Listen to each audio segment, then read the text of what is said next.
Bismillahirrahmanirrahim. Alhamdulillahirabbil alamin. Wa shalli wa sallimu ala mab'uts rahmatan lil alamin. Asyhadu an la ilaha illallah wahdahu la syarikalah wa asyhadu anna Muhammadan abduhu wa rasuluh. Subhanaka la ilma lana illa ma 'allamtana innaka antal alimul hakim. Allahumma anfa'na bima 'allamtana wa 'allimna ma yanfa'una wa zidna ilman yanfa'una fid dunya wal akhirah. Amin. Tsumma amma ba'd. Assalamualaikum warahmatullahi wabarakatuh. Alhamdulillah, kita bersyukur kepada Allah atas seluruh karunia yang Allah berikan sampai hari ini. Kita masih diberikan kesempatan untuk kembali memperbaiki amalan kita di sisa umur kita yang akan datang dan mentaubati dosa-dosa kita di waktu yang lalu. Salam dan salam kepada Rasul kita Muhammad sallallahu alaihi wasallam, teladan kita untuk keluarga beliau, sahabat beliau serta siapapun yang setia mengikuti jalan-jalan perjuangan beliau sallallahu alaihi wasallam. Sahabat asli yang dirahmati Allah, alhamdulillah hari ini seperti biasa dalam program Bincang Sore atau Bincang Berfaedah kali ini, yang dimana saya menemani beberapa ahli ilmu untuk berbagi ilmunya, sharing tentang ilmu-ilmu yang mereka miliki, yang Allah titipkan untuk supaya kita mengambil faidah dan mengamalkannya di kehidupan kita sehari-hari. Kali ini Studio Tasli, dengan senang hati saya ucapkan terima kasih kepada guru saya Ustaz Rifki Ja'far yang sudah jauh-jauh datang ke Jakarta hari ini. Masya Allah. Ahlan wa sahlan Ustaz. Ya marhaba ahlan bikum ya Ustaz. Masya Allah. Abdul Khair LCMA MHI atau terserahlah apal belakangnya ya, insya Allah. Yang penting manfaat dunia akhirat. Amin ya Rabb. Ya tibar masa yakun ya nih. Insya Allah, insya Allah. Berdoa insya Allah. Ya alhamdulillah. Ini Ustadz yang tidak perlu dikasih tahu lagi ceritanya Ustadz. Al-ma'ruf la yu'arraf. Al-ma'ruf la yu'arraf. Ya Rabbi. Orang yang terkenal nggak usah ditambahin dikenalin lagi gitu kalau orang Arab bilang. Jadi ini sebuah kemuliaan juga buat kita, keberkahan insya Allah kita harapkan dari majelis di mana Taslih ini dihadiri para ahli-ahli ilmu yang mumpuni di bidangnya. Baik Ustadz Rifki, kayaknya antum kalau aneh lihat video-video antum terkesan santai sekali, Ustaz. Lah bukan santai, ini menghilangkan ketegangan.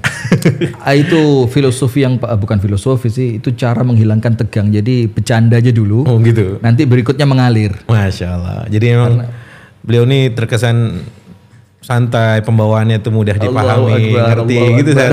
Jadi makanya saya lihat-lihat dulu nih video antum saat saya mau menemani antum di sore hari ini gitu, Ustaz.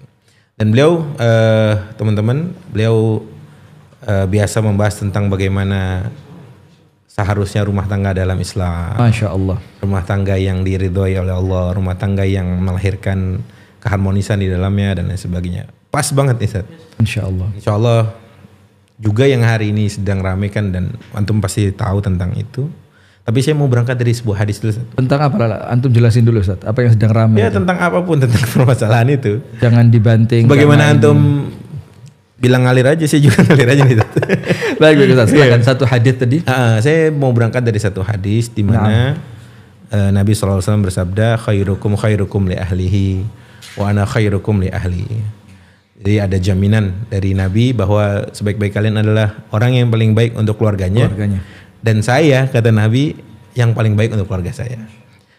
Ini Ustaz, tadi masuk ke fenomena hari ini yang waliyadzubillah, sebagian kepala rumah tangga yang dia berbuat hal-hal yang tidak baik kepada pasangannya. Fenomena ini dari sisi antum dan ilmu antum itu bagaimana, Ustaz? Silakan Ustaz. Jazakumullah khair Al-Ustaz Abdul Khair atas apa yang telah dibuka, dan saya merasa merasa beruntung juga merasa dimuliakan banget bisa masuk di Taslih ini, karena Taslih ini berisi ustadz-ustadz yang luar biasa, tapi kemudian kami penggembira saja. Jadi penggembira ini ya sekedar meramaikan suasana untuk kemudian mencairkan, kemudian menjadikan nuansa lebih berwarna. Insya Allah. Dan kita sore hari ini pas banget ya, hitam-hitam ya. Nah itu yang kita nggak janjian nih teman-teman. Kajian ini menunjukkan kesamaan hati. Ya salam. Inna tuyur ala ashkaliha taqa'u. Kaidah burung. Kaidah burung. Nah baik, seperti yang disampaikan oleh Ustadz Abdul Khair tadi. Kita awali dulu bismillahirrahmanirrahim. Allahumma salli ala Muhammad wa ali Muhammad. A'udzu billahi minasyaitonir rajim. Ya ayyuhalladzina amanu taqullaha haqqa tuqatih wa la tamutunna illa wa antum muslimun. Jamaah sekalian yang dirahmati oleh Allah, apa antum biasa panggil kita nyebutnya sahabat tasli. Sahabat tasli yang dimuliakan oleh Allah. Apabila kita berbicara rumah tangga, maka pada hakikatnya kita sedang berbicara tentang surga dunia sebelum surga akhirat, atau bahkan sebaliknya, neraka dunia sebelum neraka akhirat. Karena banyak orang yang rumah tangganya itu bukan tempat kembali yang nyaman. Jadi kalau dia di luar rumah asik banget, seru, ketawanya. Bahkan anak cerita ya. Ini pernah kejadian di sekolahan putra Ana. Boleh disebut nggak namanya? Boleh, dan kalau boleh ya, apa-apa juga. Boleh. Di Kutab Al-Fatih gitu kan. Jadi di Kutab Al-Fatih ini kan ada camp para ayah. Jadi para ayah ini kan kita outing gitu kan, keluar bareng, tapi khusus ayah. Dan hebatnya dicari tempat yang nggak ada sinyal HP. Wah, ajib ini kan. Udah asik gitu, kita keluar, mulai susah nih. Pertama masih stalking Instagram, kita buka YouTube, buka Facebook. Itu buffering nggak bisa. Lama-lama, waduh, nggak keluar sinyal nih. Dan ternyata sampai di tempat semuanya nggak dapat sinyal. Asik, udah sip. Artinya semua fokus dengan acara kita ngobrol bersama. Dan itu Ustadz, acara dimulai ba'da sholat maghrib. Sholat maghrib selesai, kita jamak qashar isya, habis itu acara makan malam, dimulailah perbincangan. Dan itu para ayah. Subhanallah, bisa antum bayangin. Biasa di rumah yang sok jaim gitu ya, jaga image, begitu berwibawa, dia ngomong dengan istrinya dengan suara ngebas. Assalamualaikum, gitu macam-macam gitu kan. Apa kayak MC dangdut. Udah. Saya udah cakep mau bikin kajian ini MC dangdut itu. MC dangdut udah. Ternyata ketika itu Ustaz, semua ayah ketawa dengan lepasnya, mukanya ceria. Bahkan keesokan harinya ketika mereka bangun dari sholat tahajud, diawali dengan zikir, tahajud, sholat subuh. Ketika pagi itu mukanya ceria semua, mukanya bersinar semua. Kemudian kita jadi curiga nih. Ada apa? Ini ketika antum keluar kok pada bahagia banget ya. Kayaknya kebahagiaan yang antum gak dapat sebelumnya. Ternyata Ustadz, kucing. Paham kucing? Apa itu? Ketika di rumah itu dia bukan lagi mengaum. Tapi mengeluarkan suara seperti kucing. Meong. Ketika istrinya yang ngomong, dia meong ternyata. Nah, udah terlepas dari semua itu Ustadz. Baik. Tadi saat kembali ke neraka sebelum neraka. Surga sebelum surga. Nah, karena begini. Rasulullah SAW juga beliau pernah bersabda, fima ma'nahu, dunia ini adalah perhiasan. Ya. Dan sebaik-baik perhiasan yang Allah berikan di dunia ini adalah istri yang solihah. Dan yang kita perlu tahu, kita kan kepengen istri kita itu menjadi bidadari. Sahih. Bagaimana dia menghiasi rumah kita walaupun gak ada AC-nya, walaupun gak ada sofa mahal, gak ada meja makan yang begitu mewah, gak ada makanan yang begitu nikmat. Tapi ketika istri itu muncul, maka semua suasana menjadi menyenangkan. Ya, tapi yang kita perlu tahu Ustadz, bidadari itu tempatnya di surga. Bukan di dunia. Lah, bukan di neraka. Oh iya. Artinya apabila kita menginginkan istri yang betul-betul jadi bidadari, maka kita bikin suasana rumah kita seperti surga. Tempatnya bidadari. Jadi dia pantas duduk di situ. Kalau ente ingin memasukkan bidadari, siapkan dulu tempat yang pas. Kalau kita pengen nangkep burung, kita harus siapin dulu sarangnya.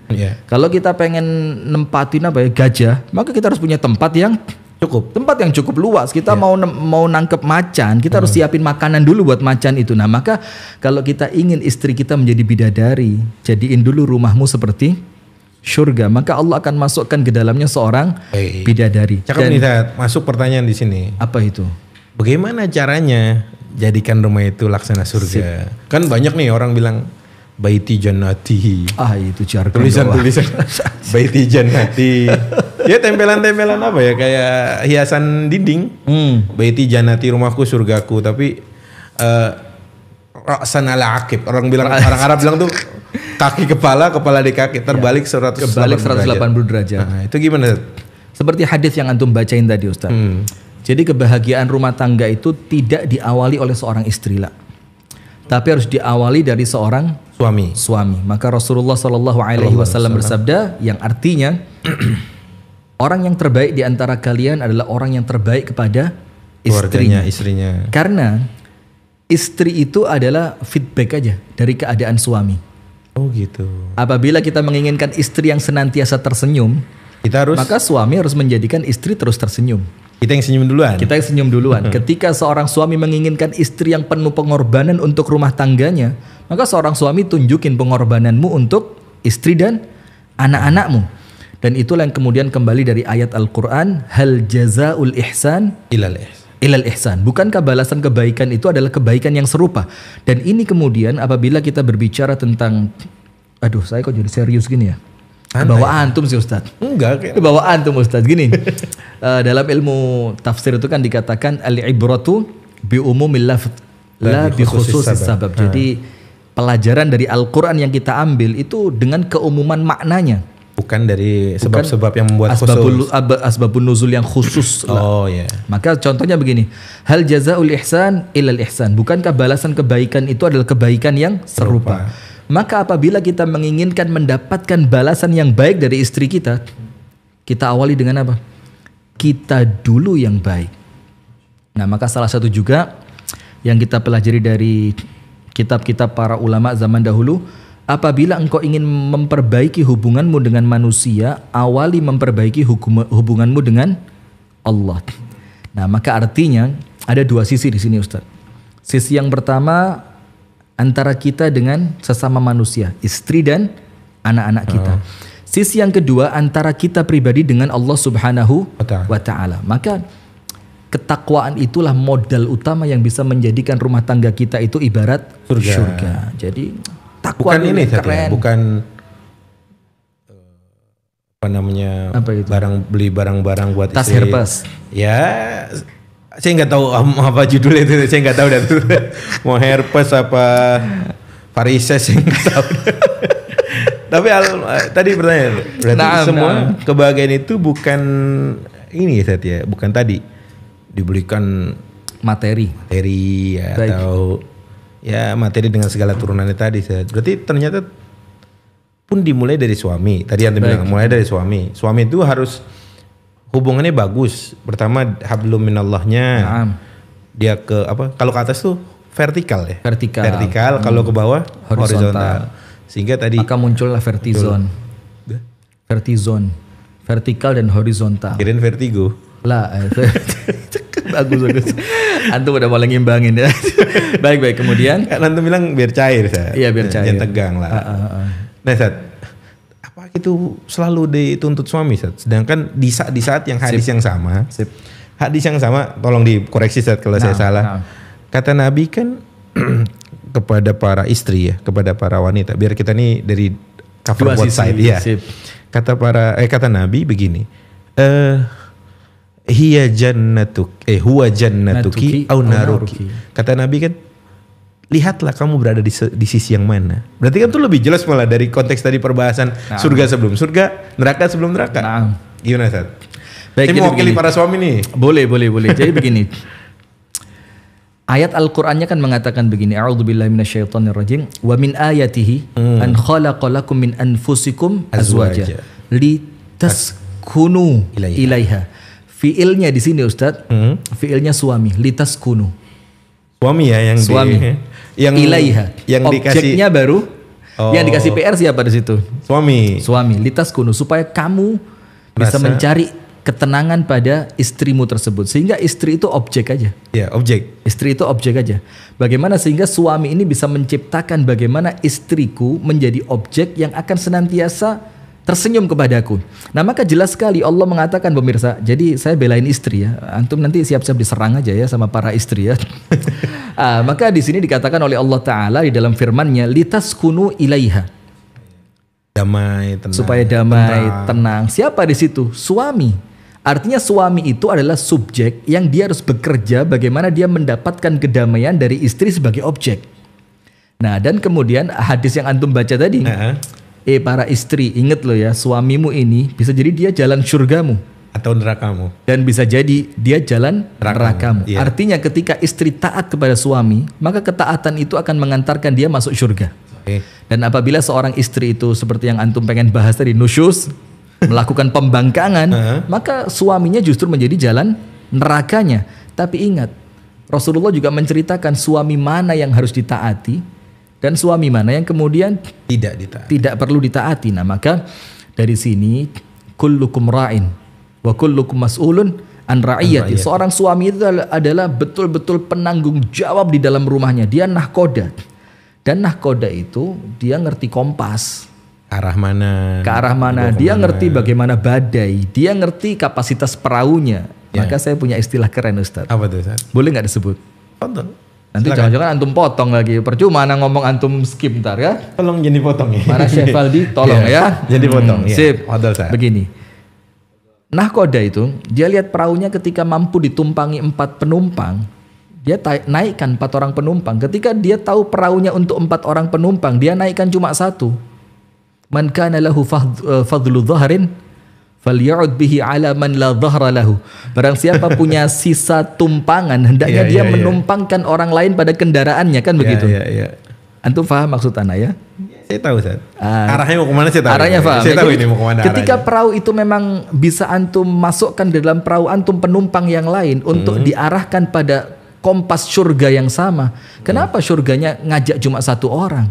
Kenapa antum nggak ngajak 2 orang, 3 orang, 4 orang untuk kemudian dia berjalan ke surga bersama antum dalam satu komando di perahu antum? Tapi juga sebaliknya, Ustadz. Ketika antum tahu perahu antum cuma kecil, sadar diri lah, maka ya 1 aja dulu dinaikin sampai dia selamat, balik lagi, angkut 1 lagi, selamat, balik. Ya, artinya begini. Artinya begini, artinya memang nggak bisa dilepaskan dari 2 sisi, Ustadz. Seorang istri yang memang dia dituntut oleh syariat untuk menjadi istri yang sholihah, taat. Kemudian seorang suami yang menjadi suami yang memang pantas untuk istri itu menganggap kamu pantas saya taatin. Loh, apa ini aneh? Nah, potong sedikit. Nah, apakah dalam syariat itu ada kayak gitunya? Artinya gini, saya mau taat asal kamu taat. Atau gini, misalkan saya pernah lah gitu ngisi di majelis taklim ibu-ibu misalkan ya. Paling seru itu ngisi pengajian paling seru itu di majelis taklim ibu-ibu. Makanya misalkan nanti ada yang nanya begini, suami model apa yang harus kita taati? Gimana saya balik waktu itu begini, kan ibu-ibu yang pilih sendiri itu modelnya. Ya, sehingga gini, apakah ada memang dalam syariat ini ketaatan wanita itu nggak mutlak? Dalam artian ketaatan dia harus bagaimana model itu? Apakah emang ada kayak gitu konsep syariat ini? Apa ya udah mutlak selagi tidak misalkan ya selagi tidak memerintahkan kepada kemaksiatan, lu harus taat sama suami. Kamu harus taat sama suami. Apakah memang mutlak hakada kayak gitu? Atau tadi pilah-pilih? Nah ini bagaimana dari sisi syariatnya bagaimana, Ustaz? Ini saya akan jawab dengan 2 hadis, Ustaz. Dengan 2 hadis. Fadhal, Ustaz. Bukan karena saya ngerti sih, tapi karena kebetulan keluar aja di sini. Yang pertama, ketika seorang wanita datang ke hadapan Rasulullah, diceritakan perempuan itu adalah bibinya Rasulullah. Kemudian Rasulullah tanya, alaki ba'al? Apakah engkau punya suami gitu? Kemudian si perempuan ini mengatakan, saya punya ya Rasulullah. Kemudian beliau SAW tanya, terus bagaimana sikapmu kepada suamimu? Maka perempuan itu mengatakan, aku taati selama aku mampu mentaatinya, dan aku memohon maaf apabila aku tidak mampu. Dan kemudian akhir hadisnya seperti yang antum sebut tadi, ajal kata Rasulullah. Memang begitu seharusnya engkau taat kepadanya. Karena apa? Dia adalah syurgamu atau nerakamu. Nah itu maka hadis yang pertama. Jadi artinya memang ketaatan itu sih bergantung pada kemampuan. Qadral istita'ah, sesuai dengan kemampuan. Fattaqullaha mastata'tum. Tapi di hadis yang kedua, ini ada 2 hadis yang kemudian nampaknya istri itu kok berat banget ya hidupnya. Iya, Rasulullah mengatakan begini. Saking besarnya hak seorang istri atas suaminya, kewajiban seorang istri atas suaminya, maka ketika pun si istri itu sakit kulit, bahasa Jakartanya korengan gitu ya. Kemudian budukan. Sampai kemudian keluar nanah. Kemudian Rasulullah mengatakan, dan engkau membersihkan nanah itu dengan lidahmu, maka itu belum cukup untuk memenuhi hak suamimu. Masya Allah. Dalam hadis yang lain, ketika pun istri di atas ontanya dan suami memanggil, suami manggil untuk hajatnya dia, maka si perempuan itu harus turun untuk Hajat memenuhi apapun, hajat. hajat apapun. Hajat artinya jima. Oh, hajat biologis ya. Biologis. Ah. Maka dia harus turun untuk memenuhi hajat suaminya. Nah, maka di sini dalam dua sisi ini artinya memang si istri dengan penuh kesadaran tidak ada kebaikan istri kecuali pada taat kepada suami. Sementara si suami perlu ngerti istrimu itu manusia yang tidak mungkin engkau menuntutnya untuk taat dalam semua yang engkau inginkan kecuali engkau memahami bahwa istrimu terbatas sehingga mintalah darinya sesuatu yang memang dia mampu. Sehingga si istri pun tidak terbebani. Si suami ikut menolong istri supaya dia senantiasa mampu menjalankan apa yang suami minta karena yang dia minta tidak terlalu memberatkan. Jadi memang nggak boleh ini ya, suami tuh kayak nggak boleh langsung ngeluarin kartu asnya gitu. Misal gini, saya ini kepala rumah tangga gitu. Ingat loh ya, ar-rijalu. Iya, misalkan gitu, ngeluarin hadis kah atau ayat kah gitu. 'alan nisa gitu. Ya, terus dia ngeluarin lagi kartu as yang lain, misalkan kalau boleh saya memerintahkan manusia untuk sujud kepada selain Allah, sujud itu. Masya. Nah, itu pandangan antum model suami kayak gitu gimana, Ustaz? Kan itu fenomena juga. Baik di kalangan orang yang ya katakan dia sudah mulai belajar agama ini, apalagi hadis itu dijadiin tadi senjata untuk dia menyerang istri padahal kurang tepat gitu. Nah Ustaz, memang ketika seorang suami menjadikan senjata ayat ar-rijalu qawwamuna 'alan nisa atau kemudian hadis yang mengatakan kalaulah aku boleh memerintahkan seorang manusia bersujud kepada manusia, aku akan perintahkan seorang istri sujud kepada suaminya.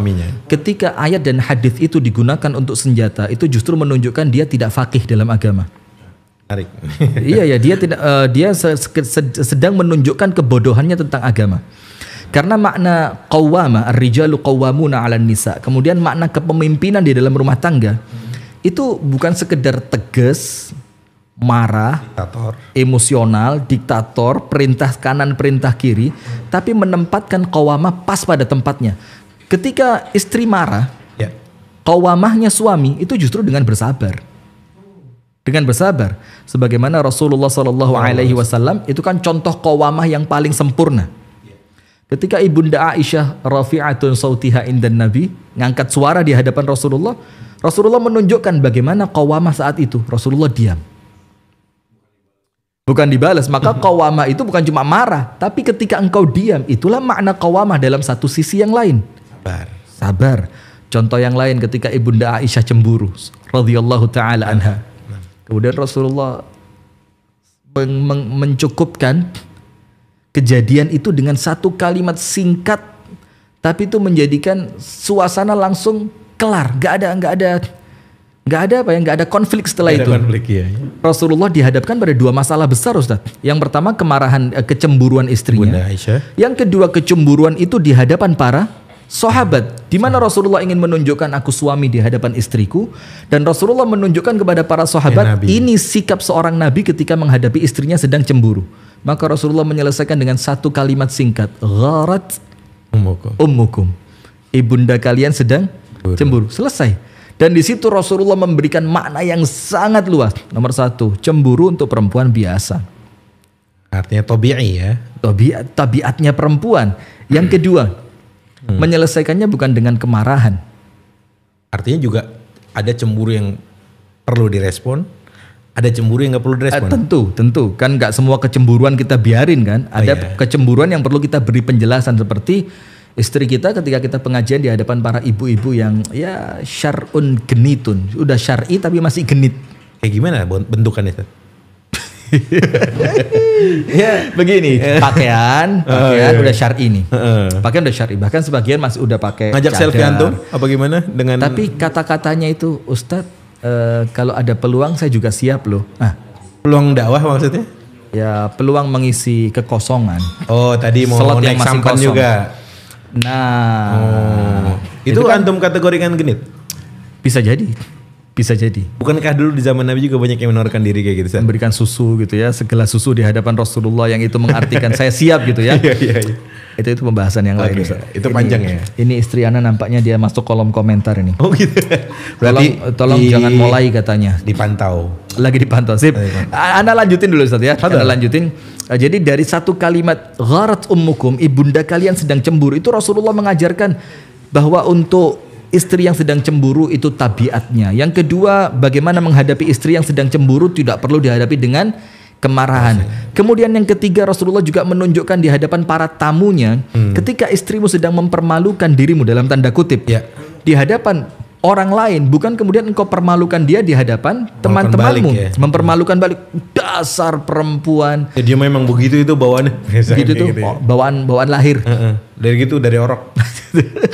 Nah, maka dengan itu pemirsa yang dirahmati oleh Allah dan sahabat taslih yang dimuliakan oleh Allah Subhanahu wa taala, disinilah kemudian Rasulullah menjelaskan kepada kita makna qawamah itu nggak harus dengan marah-marah terus.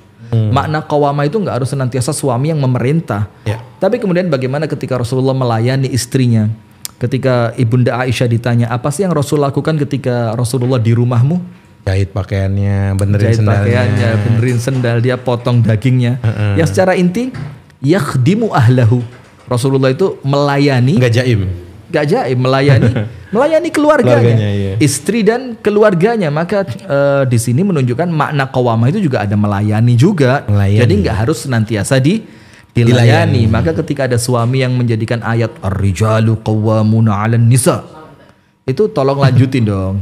Bima faddalallahu ba'dahum 'ala ba'd wa bima anfaqu min amwalihim. Artinya kelebihanmu apa sampai kamu minta dijadikan qawama oleh istrimu? Harus menunjukkan kelebihan dong. Kelebihannya apa gitu. Nah, kemudian kamu kasih saya apa? Karena ayatnya mengatakan wa bima anfaqu. Sahih. Karena dia telah menafkahkan hartanya. Jadi ya jangan menuntut keterlaluan ketika kelebihan kita pun kadang-kadang istri lebih banyak dibanding Contoh gini, kita nuntut istri glowing tapi nggak dikasih nafkah buat ke salon. Tolong jangan mancing Ustadz ya. Pengen istrinya cantik, terawat, kulitnya mulus, tapi tiap hari suruh jemur pakaian, suruh cuci baju. Ya Allah. Jangan nuntut banyak-banyak lah. Menarik Ustadz. Tadi kan ada lagi ya Ustadz tips supaya sebelum kita mau masuk ke nerakanya nih. Nah. Kan kita masih di pelataran surga nih. Masih apakah surganya ya. Masih ada kiat-kiat supaya para suami atau kedua-duanya lah ya, suami dan istri itu membangun dan menjadikan rumah tangga itu laksana surga. Baik, kalau kita ngomong kiat Ustadz, saya pernah menggabungkan niat itu dari beberapa literatur yang kita baca, itu digabungkan dalam 4. Bagaimana menjadikan rumah tangga itu betul-betul seperti surga. Nomor 1, tentu dengan awal memilih pasangan yang pas dulu. Kalau udah kadung, tukar tambah. Ya enggak lah. Di pasar rumput itu. Kalau udah terlanjur, maka diperbaiki bersama. Maka ini kan kita ngomong idealnya nih. Idealnya. Diawali dengan memilih. Maka Rasulullah mengatakan sampai perempuan dinikahi karena 4 hal. Cantiknya, kayanya, hasabnya, dari klan apa dia, kemudian agamanya. Sampai Rasulullah mengatakan pilih yang punya agama bagus, selamat dirimu. Berarti Rasulullah ngomong cari yang agamanya bagus. Untuk laki-laki Rasulullah mengatakan apabila datang kepada kalian meminang anak gadis kalian, seorang laki-laki yang baik agamanya, baik akhlaknya, terimalah. Berarti udah kalau enggak jadi fitnah gitu ya. Terjadi kerusakan di muka bumi. Sampai saya pernah ditanya begini Ustadz. Ustadz, nggak usah sok penting lah katanya. Apa sih kaitannya antara rumah tangga dengan kerusakan dunia ini? Takun fitnatun kabir wa fasadun fil ard. Akan menjadi fitnah besar dan kerusakan di muka bumi. Saya bilang kalau laki-laki yang baik tidak diterima menjadi menantu, maka bibit unggul ini tersia-siakan. Sementara bibit yang baik ini akan memunculkan hasil tanaman yang baik. Unggul. Artinya kalau bibit unggul nggak diterima, berarti yang diterima bibit yang nggak unggul kan. Kalau bibit tidak unggul diterima, akan memperbanyak jumlah populasi yang tidak unggul. Dan itu akan memperbanyak seperti MLM. Kan begitu. Itu kerusakan di muka bumi gara-gara salah pilih pasangan. Kirain salah pilih MLM. Salah pilih pasangan. Kalau MLM udahlah, nanti yang lain yang bahas ya. Kemudian yang kedua, setelah memilih pasangan dengan benar, kita awali rumah tangga kita dengan niatan yang baik. Udah niatan visi terbesar, terlalu tinggi Ustaz, visi misi ketinggian. Niat aja lah, ente nikah mau ngapain sih gitu. Kamu nikah mau ngapain? Niatan terbesar adalah ibadah. Maka kalau niatan terbesar adalah ibadah, maka Allah akan turut campur dengan pertolongannya dalam rumah tangga itu. Karena dia meniatkannya untuk beribadah. Yang ketiga, ingat, ketakwaan harus kuat. suami harus suami yang takwa kepada Allah. Kenapa begitu? Memunculkan rumah tangga dengan penuh seperti surga dengan ketakwaan, karena takwa ini kan penyelesaian dari semua masalah. Wa may yattaqillaha yaj'al lahu makhraja wa yarzuqhu min haitsu la yahtasib wa may yattaqillaha yaj'al lahu min amrihi yusra. Jalan keluar ada, rezeki Allah jamin, kemudahan Allah siapkan. Maka ketika itu masuk dalam rumah tangga, istrinya bertakwa, suaminya bertakwa, anak-anaknya bertakwa, ya udah selesai. Dan yang terakhir doa. Doa Ustaz ya. Doa. Kenapa sih perlu doa ini? Karena kita kan nggak tahu ke depannya apa yang terjadi. Sementara apabila kita awali dengan doa, maka kemungkinan terbesar yang terjadi adalah seperti yang kita minta di dalam doa. Ya. Maka Amirul Mukminin Umar mengatakan, ala wa inni la ahmilu hammal ijabah walakinni ahmilu hammad du'a fa idza ruziqtu du'aan fal ijabatu ma'ah. Jadi saya nggak peduli doa saya mau diterima mau nggak diterima, yang penting doa aja dulu. Karena selama saya mampu berdoa, maka kemungkinan diijabah itu mengikuti kemampuan saya dalam berdoa. Banyakin doa. Itu surganya dulu lah ya. Saya ringkasin berarti tadi memilih pasangan ideal, kemudian bertakwa, niat yang baik, niat yang benar, takwa sama doa. Nih teman-teman kalau mau rumah tangganya laksana surga. Insya Allah. Baik Ustaz. Bididdiha tu'raful asya. Allah ya Rabb. Saya kan orang Arab bilang dengan mengetahui lawannya kita akan mengetahui sesuatu. Tadi surga ini udah nih. Surganya udah. Surga dengan segala kebaikannya, keindahannya, idealismenya. Sekarang wal'an nantakil ila an-nar qabla an-nar. La haula wala quwwata illa billah. Bagaimana keluarga itu bisa menjadi neraka dunia sebelum neraka akhirat. Gimana Ustaz? Pertama mungkin antum jelaskan dulu. Apa sih apa yang dimaksud dengan neraka sebelum neraka itu Ustaz? Nah. Tapi pertama tentu kita berdoa ya, mudah-mudahan rumah tangga kita nggak seperti itu kan. Baik, kita berdoa dan berharap kepada Allah demikian. Dan kita berikhtiar. Ya sebagian ulama tuh bilang gini Ustaz. Gimana? Ulama tuh bilangnya gini, araftu syarra la li syarri bal litawaqqi min. Supaya terselamatkan darinya. Kita dijauhi, diselamatkan. Fadal Ustaz. Anak awali dengan cerita Ustaz. Fadal, gimana? Tapi tolong ya pemirsa nggak usah baper.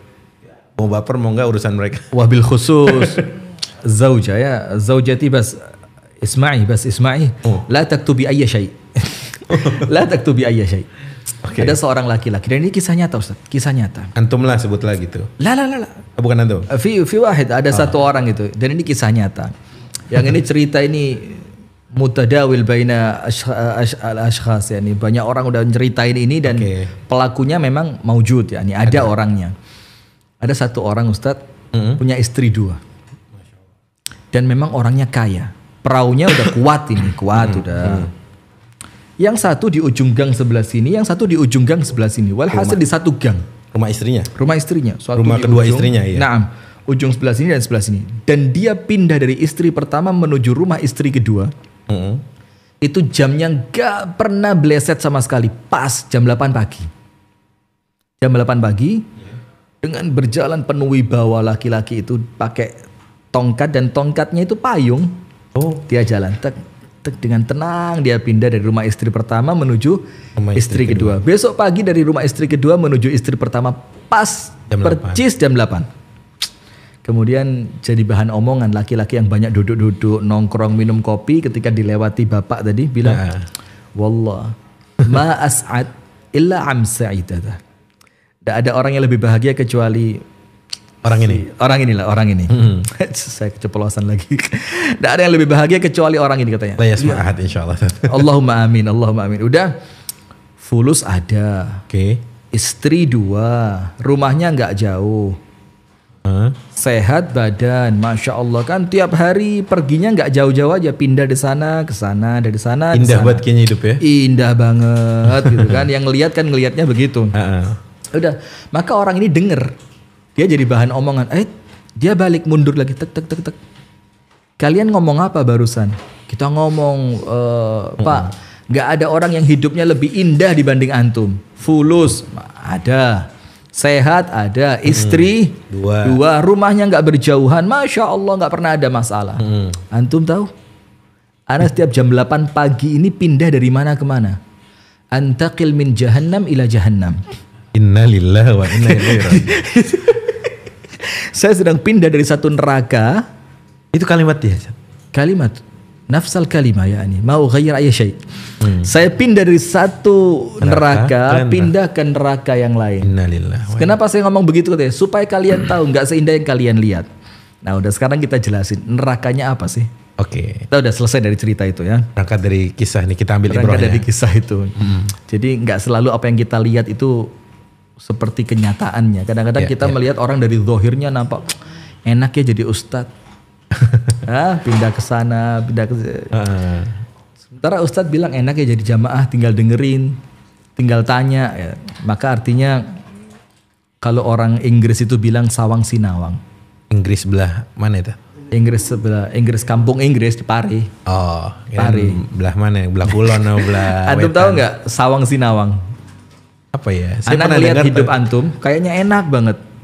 bandingin. Iya. Oh, gitu. Antum ngelihat ana kayaknya enak banget. Sampai zaman dulu ada acara televisi apa? Tuker nasib. Tahu nggak? Tahu. Karena apa? Karena yang dilihat itu nggak senantiasa seindah orang yang menjalani. Ya, membanding-bandingkan. Ojo dibanding-banding ke yo mesti kalah gitu kan. Dudu spek idaman atau yang lain. Antum tahu kan? Iya. Antum korban viral juga nampaknya. Enggak, cuma lewat-lewat aja. Sama sih. Udah sekarang kita masuk lah. Oke. Apa sih artinya neraka? Sekarang begini hadirin. Kalau kita kembalikan pada ucapan Al-Imam Ibnul Qayyim. Sesungguhnya di dunia ada surga, barang siapa tidak memasukinya dia tidak akan masuk ke surga akhirat. Apa sih surga dunia? Itu adalah ibadah, zikir kepada Allah, mengenali Allah. Barang siapa tidak mendapatkan manisnya itu, maka dia susah mendapatkan manisnya surga Di akhirat. Kenapa? Karena dia tidak akan mampu beribadah dengan sempurna. Yang ibadah nggak sempurna itu nggak akan mengantarkan kamu masuk ke surga akhirat. Bagaimana merasakan nikmatnya surga dunia? Yo nikmati, rasakan nikmatnya itu. Sekarang kita masukkan ke rumah tangga. Rumah tangga kan kita niatkan ibadah. Tentu ibadah itu mengantarkan menuju ridhonya Allah. Kalau Allah sudah ridho sama kita, Ustaz, sakhkhara laka kulla syai. Jangankan surga. Allah. Enggak ada lagi sih lebih mahal dari surga itu. Iya, artinya jangankan surga dunia gitu. Surga akhirat pun kita akan dapatkan. Maka ketika ridhonya Allah sudah kita dapetin, semuanya Allah mudahkan. Nah, sekarang kalau rumah tangga itu ibarat jahanam. Seperti apa? Nomor 1, banyak sekali Ustaz. Ya Allah, kalau kita buka kolom inbox di Facebook kita, itu isinya para perempuan, para istri yang mencurhatkan suaminya yang kasar. Suka banting-banting, suka cekik-cekik. Iya. Kayak yang lagi viral. Yang Tapi mana? nggak dicabut kan itunya laporannya.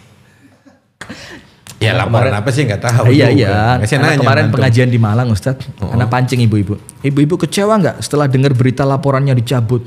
Kecewa Ustadz, kita udah pengen ngelihat dia sengsara biar dia tahu bagaimana rasanya. Oh, gitu kan? Iya. Saya bilang, ibu-ibu tahu nggak takhbib itu apa? Takhbib itu adalah merusak rumah tangga orang. Ketika rumah tangga orang rusak kita senang, ketika mereka berdamai kita sedih. Itu termasuk takhbib, Bu, saya bilang. Itu cuma tim hore aja, tim sorak. Tim hore. Saya bilang Rasulullah mengatakan dalam hadis yang sahih, man khabbaba falaisa minna. Siapa yang merusak hubungan baik seseorang, dia tidak termasuk dari umatku. Langsung diam tuh ibu-ibu. Langsung Mikir. Tapi Ustadz, Masih ada tapinya tuh. ibu-ibu, antum kayak nggak tahu aja kan? Iya. Nah udah, maka yang nomor 1, rumah tangga seperti jahanam itu adalah ketika dia memiliki suami yang ternyata suami itu tidak mengantarkan dia menuju bahagianya rumah tangga. Suaminya yang pertama tentu bukan suami yang mengenal Allah Subhanahu wa taala. Sehingga ketika Allah saja dia tidak kenal, maka dia nggak akan takut kepada Allah. Dan kalau tidak ada takut kepada Allah, dia nggak akan takut sama istrinya. Dalam rangka tidak takut menzalimi istrinya, tidak takut menyakiti istrinya, karena dia nggak khawatir atas akibat buruk di akhirat kelak atas apa yang dia lakukan.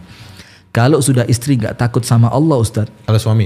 Kalau sudah suami nggak takut kepada Allah, terus istri akan mendapatkan ketenangan dari mana? Dia akan memukul, dia akan menzolimi, dia akan main belakang, dia akan menyakiti, dia akan menipu, dia akan membohongi. Kenapa? Nggak ada lagi yang ditakutin. Dan sekarang rumah tangga mana yang menjadi surga? Kalau kemudian si suami seperti itu, tentu kalau bukan surga apa? Neraka dong. Neraka. Itu yang pertama. Ketika suaminya memang menjadi suami yang tidak mengenal Allah dan suami yang tidak takut kepada Allah Subhanahu wa Ta'ala. Tentu rumah tangganya kacau. Yang kedua, dari sisi istri. Ya. Ketika istri nggak ngerti bagaimana sih istri solihah itu seperti apa. Karakteristiknya. Kalau kita boleh ambil kutipan ucapan Ustadz Budi Azhari, dia nggak ngerti istri setenang malam itu bagaimana gitu kan. Yang ketika Allah menyamakan antara malam dengan istri. Litaskunu ilaiha. Kemudian Allah menceritakan tentang malam. Allah bilang supaya kalian mendapatkan ketenangan istirahat di waktu malam. Ada kesamaan antara istri dan malam. Ternyata malam itu tenang, tempat istirahat. Malam itu mendatangkan kenyamanan. Malam itu penuh dengan hiasan bintang. Itu kan istri seharusnya. Ketika istri tidak mengenal itu, dalam keadaan suami sudah berikhtiar bagaimana caranya istriku memahami posisi dia sebagai istri, maka tentu rumah tangga itu akan menjadi neraka. Oh, berarti ada dari dua sisi tadi ya? Tentu semuanya seperti yang antum bilang, dari dua sisi. Gak melulu tadi suami, kemudian ya berat sebelah. Akhirnya dari si pihak istri, itu kan suami semuanya yang harus tanggung jawab. Betul. Atau sebaliknya dari suami yang bilang kan kamu harus taat mutlak sama saya dan lain sebagainya. Kamu istrinya, kenapa kamu? Ya gitu kan. Sekarang gini, kita cek dari Ibunda Khadijah. Tapi perempuan sekarang kalau mengatakan, aduh Ustadz ketinggian contohnya. Kenapa harus Ibunda Khadijah? Terus siapa yang mau dijadiin contoh? Nah makanya kan repot juga. Sementara Rasulullah contoh untuk laki-laki, Ibunda Khadijah bisa jadi contoh untuk para wanita. Gini. Ketika malaikat Jibril alaihi salam mendatangi Rasulullah sallallahu alaihi wasallam membacakan salam dari Allah Subhanahu wa taala untuk Nabi Muhammad. Kemudian wa aqriha minallahi salam wa aqriha minnis salam. Tapi ya Rasulullah sampaikan juga untuk istrimu Khadijah, Ibunda Khadijah radhiyallahu taala anha. Dari Allah ucapan salam kepadanya. Dan dariku pula, itu malaikat Jibril ucapan salam untuknya. Wa basyirha bi baitin fil jannati la sakhabun fiha wala nasab. Dengan satu rumah di surga min qasab. Yang terbuat dari perhiasan. Bayangin kalau sekarang ada satu yang suka gini-gini, itu kan cuma di tangannya aja perhiasannya. Ini rumahnya dari berlian. Subhanallah. Yura zahiruha min batiniha wa batiniha min zahiriha. Yang indah banget lah pokoknya. Kasih berita gembira untuk Ibunda Khadijah dengan satu rumah di surga, istana yang Allah bangun dari berlian. Yang tidak ada bising di dalamnya dan tidak ada lelah di dalamnya.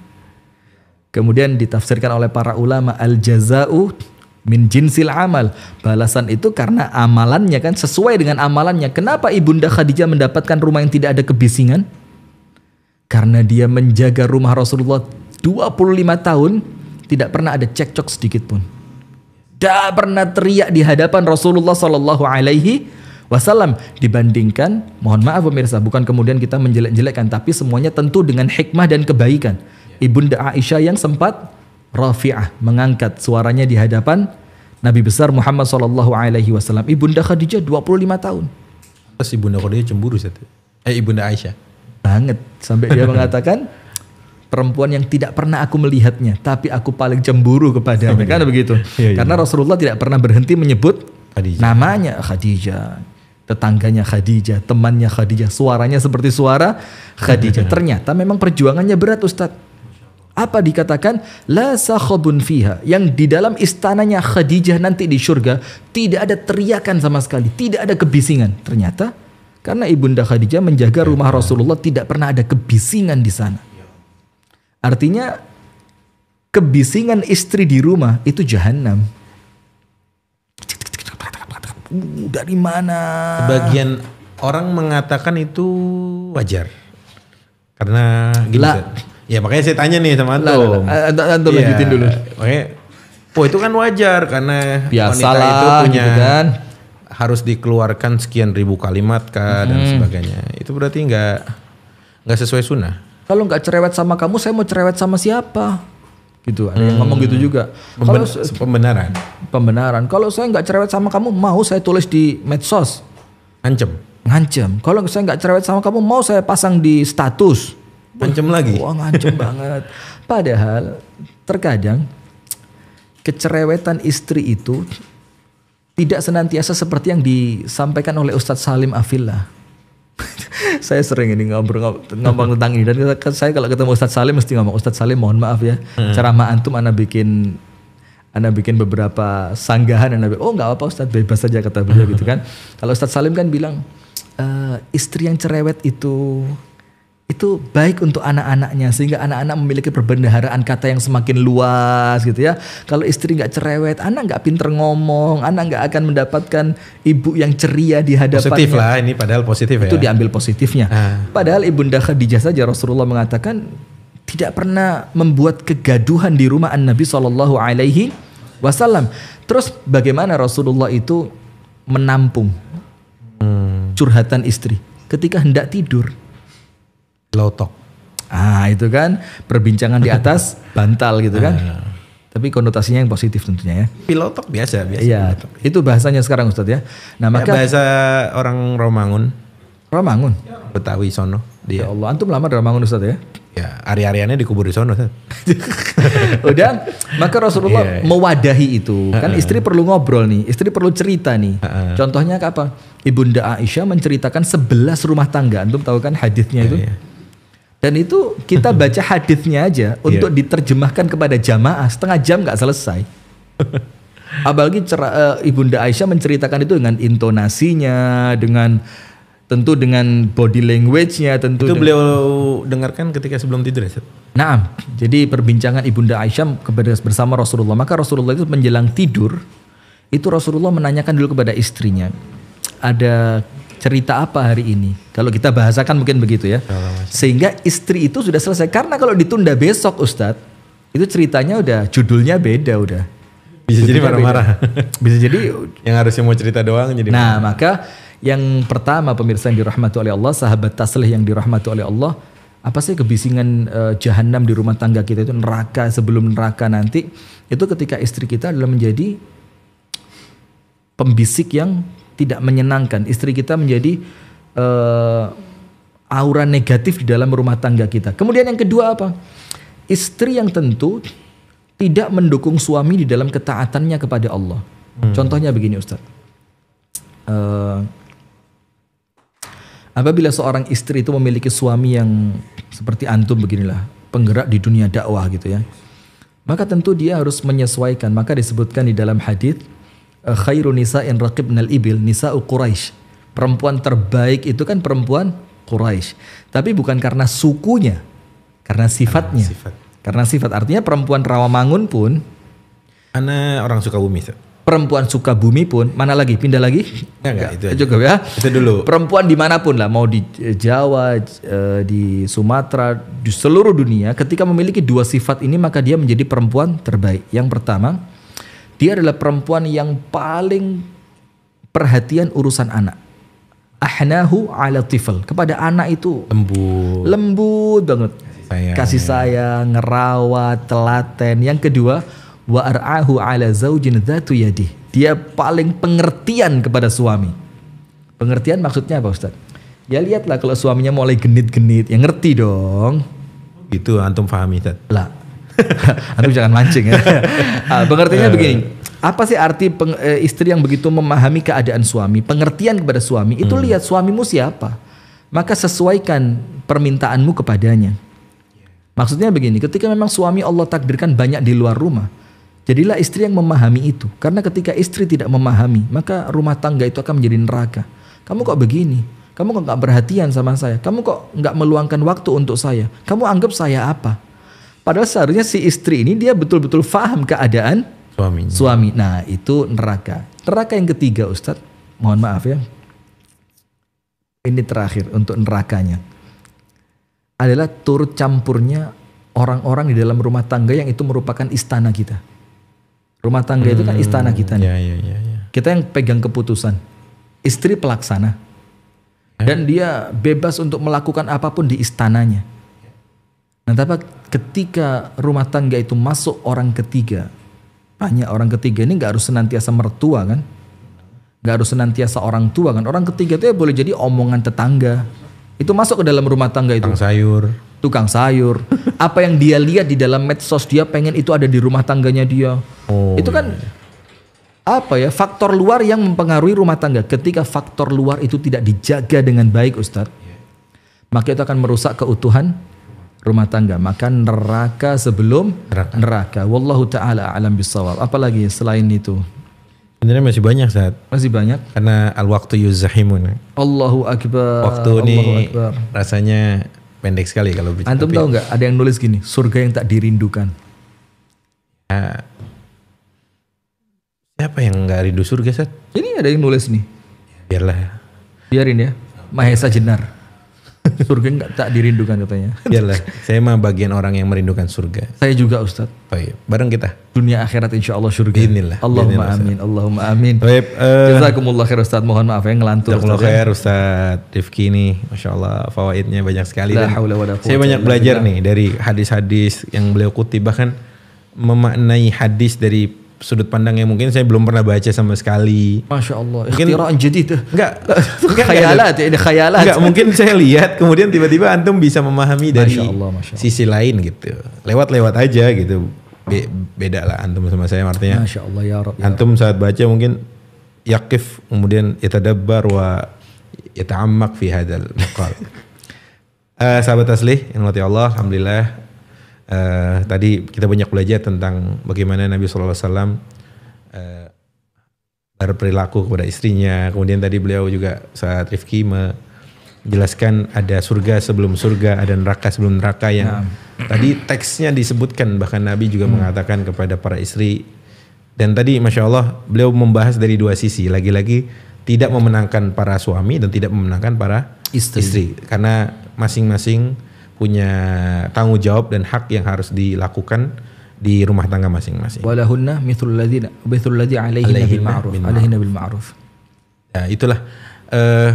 Insyaallah ini bukan yang terakhir bersama Ustadz Rifki. Allahumma amin. Semoga Ustadz Rifki juga bisa terus membersamai kita semua di Taslih, bisa mengambil ilmunya sebanyak-banyaknya untuk kita semua dan kita amalkan insyaallah.